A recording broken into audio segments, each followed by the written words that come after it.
పిడియాట్రిక్లో పిల్లలు బాధపడొద్దు, పసిపిల్లలు ఆస్తమాతో బాధపడొద్దు అనేది నా జీవితాశయం. సో దీని మీద ఒక పుస్తకం రాశాను. ఆ పుస్తకం అనేది అతి త్వరలో రిలీజ్ కాబోతుంది. సో జూలై 12th రోజు ఆ పుస్తకం రిలీజ్ కాబోతుంది. అంటే శ్వాస సమస్యల మీద, అంటే నా 35 సంవత్సరాల జర్నీని శ్వాసలో స్వేచ్ఛ కోసం, శారీరక ఆరోగ్యం, శ్వాస, మానసిక మార్గం దాని పేరు. సో కాబట్టి శ్వాస అనేది శారీరక ఆరోగ్యాన్ని, మానసికమైనటువంటి ఆరోగ్యాన్ని ఏ విధంగా ప్రభావితం చేస్తుంది అనేది ఆ పుస్తకంలో ఉంది.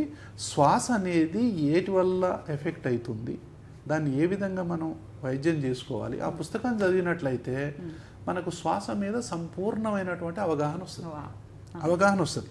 ముందర మనకు వైద్యం జరుగుతుందా లేదా, మనం కరెక్ట్ వైద్యం తీసుకుంటున్నామా లేదా, రాంగ్ వైద్యం ఏమైనా తీసుకుంటున్నామా, మన ఫ్యామిలీ అసలు మీరే డయాగ్నోజ్ చేసుకోవచ్చు. ఆస్తమా డయాగ్నోజ్ చేయడానికి డాక్టర్ అవసరం లేదమ్మా, ఎవరికి వాళ్ళే ఆస్తమా డయాగ్నోస్ చేయటం ఎట్లా అనేది అందులో చెప్పాను నేను. ఎవరికి వాళ్ళే మీరు తీసుకోవాల్సింది ఏంటంటే కరెక్ట్ డాక్టర్ని సంప్రదించాలి, కరెక్ట్ పరీక్షలు చేయించుకోవాలి, కరెక్ట్ ట్రీట్మెంట్ సమయంలో తీసుకోవాలి. అప్పుడు లైఫ్ అనేది చేంజ్ అవుతుంది.